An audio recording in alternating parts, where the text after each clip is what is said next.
En vérité, je vous le dis, l'un de vous me livrera. Serait-ce moi, Seigneur? La nuit n'est pas encore achevée. Elle ne bouge pas.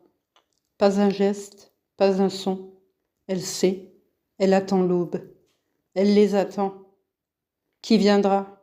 Combien seront-ils? Depuis une semaine, elle n'est pas sortie. Pas de nourriture non plus. Pas de gestes inutiles. Nue. Pour mieux être prête, elle s'est dépouillée. On a tout pris. Il ne reste plus rien pour se cacher. Il n'a plus aucune défense, il est nu comme un ver, il est livré à tous les hommes et découvert.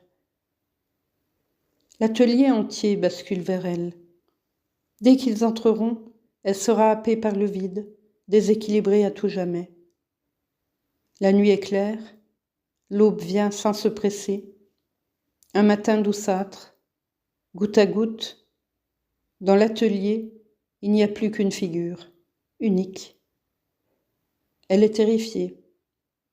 C'est pour cela qu'elle ne bouge plus. Les lèvres seules palpitent, faiblement. Elle agonise lentement et debout. Elle ne se défendra pas. Elle attend le glaive, la petite veine au bas du cou qui bat trop vite. La lame tranchera la douleur. Mon âme est triste à mourir. Lui aussi l'a abandonnée, même lui. Les 14 stations sont bien épinglées au mur, découpées par elle dans le journal récent. Il est là, muet sur sa croix. Imagerie. Et Paul, il avait écrit La jeune fille violaine. Il faut éviter le scandale. Infâme. Réprouvé. La lèpre. Paul, la lèpre. Aucun tressaillement sur son visage. Pauvre Violaine.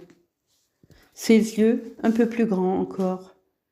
Là par terre, juste à ses pieds, furtivement, insidieusement, de grandes larmes blafardes, et cela avance et cela rampe. Les volets s'éclairent, elle sait, elle attend. Aucun bruit, comme si le monde entier avait disparu. Elle va sortir, il n'y aura plus rien, plus de Paris, plus de ville, plus de pays, à l'infini la lande immobile, un cloaque pétrifié. Elle se tient là-haut, au bord de la falaise, arrivée la première au géant. Elle est arrivée la première, il faut qu'elle se retourne, quelqu'un va la pousser. Chut, ô vous, ayez pitié. Elle appelle à l'aide, ils ne vont pas l'abandonner. Elle va mourir.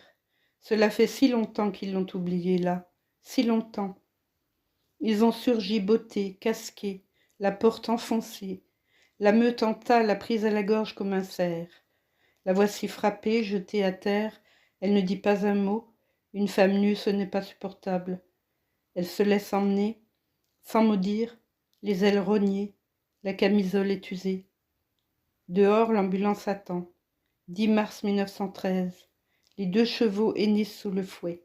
Grillage et chaos. Lettre de l'asile. Il y a aujourd'hui 14 ans que j'eus la désagréable surprise de voir entrer dans mon atelier 2 sbires armés de toutes pièces, casqués, bottés, menaçants en tout point. Triste surprise pour une artiste. Au lieu d'une récompense, voilà ce qui m'est arrivé. C'est à moi qu'il arrive des choses pareilles.